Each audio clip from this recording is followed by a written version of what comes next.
Sebelum sampai pada tahap akhir penyerahan hasil seperti yang diutarakan warga masuk dalam ruangan tertutup dan diberi amplop. Tahapan pembebasan lahan untuk kepentingan umum terbagi dalam 4 tahap yakni perencanaan, persiapan, pelaksanaan, serta penyerahan hasil. Hal itu diatur dalam Peraturan Menteri, Permen, ATR, Kepala BPN Nomor 19 Tahun 2021 tentang Ketentuan Pelaksanaan PP Nomor 19 Tahun 2021 tentang penyelenggaraan pengadaan tanah bagi pembangunan untuk kepentingan umum. Hasil penelusuran Kompas.com menemukan pelaksanaan keempat tahapan tersebut tidak berjalan efektif dan diduga melanggar tahapan. Misalnya, tidak tersedia lahan pengganti atau relokasi bagi warga terdampak KIP. Yang tersedia hanya berupa uang.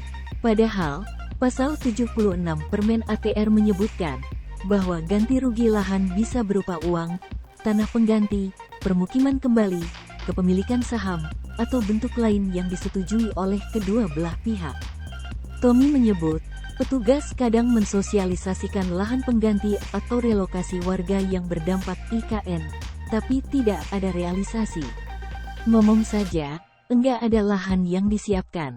Buktinya sampai sekarang enggak ada lahan yang disiapkan buat relokasi warga. Mana lahannya? Enggak ada. Kita tanya mereka kadang jawab enggak nyambung. Jadi warga malas nanya, ungkap Tommy sedikit kesal.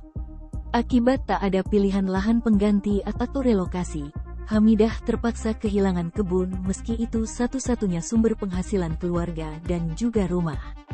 Padahal, jika ada pilihan lain, Hamidah mengaku bakal memilih lahan pengganti atau relokasi ketimbang uang.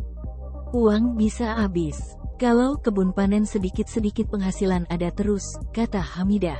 Tak hanya itu, warga juga mengaku tidak mengakses dokumen studi kelayakan atau dokumen perencanaan pengadaan tanah, DPPT, saat uji publik. Padahal, dalam Pasal 3 Permen ATR, DPPT merupakan hasil studi kelayakan yang salah satu itemnya mengkaji dampak sosial ekonomi, budaya dan lingkungan yang timbul serta cara penyelesaiannya. Dokumen itu disusun melibatkan tim ahli, lalu diverifikasi tim yang dibentuk Gubernur Kaltim. Saya ini hampir setiap kali pertemuan selalu hadir. Enggak pernah kami terima atau baca dokumen itu, kata Tommy.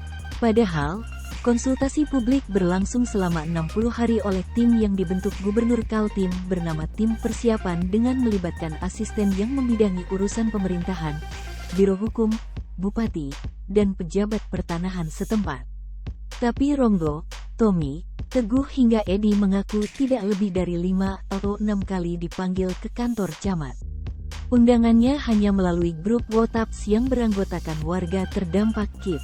Warga mengaku tidak mendapat penjelasan yang detail perihal nasib mereka setelah rumah dan lahannya dibebaskan saat sosialisasi maupun uji publik. Semua penuh dengan ketidakpastian. Warga enggak tahu harga, enggak tahu di mana lokasi relokasi, pokoknya simpang siur informasinya, terang Ronggo. Edi mengatakan, setiap ada undangan pertemuan di kantor camat, yang terjadi hanya satu arah.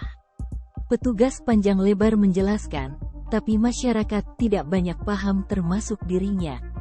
Biasanya di spanduk itu ada tulisan sosialisasi, tapi kita enggak tahu, enggak ngerti apa yang disampaikan petugas di depan, kata Edi. Proses transfer informasi yang tidak efektif itu diperparah dengan pematokan lahan warga secara mendadak tanpa diketahui pemilik. Jika merujuk ke 4 tahapan di atas, pematokan harusnya dilakukan saat tahap pelaksanaan apabila semua warga sudah setuju pada tahap perencanaan hingga persiapan. Ini masyarakat banyak tidak tahu apa-apa. Tiba petugas turun pasang patok batas KIP.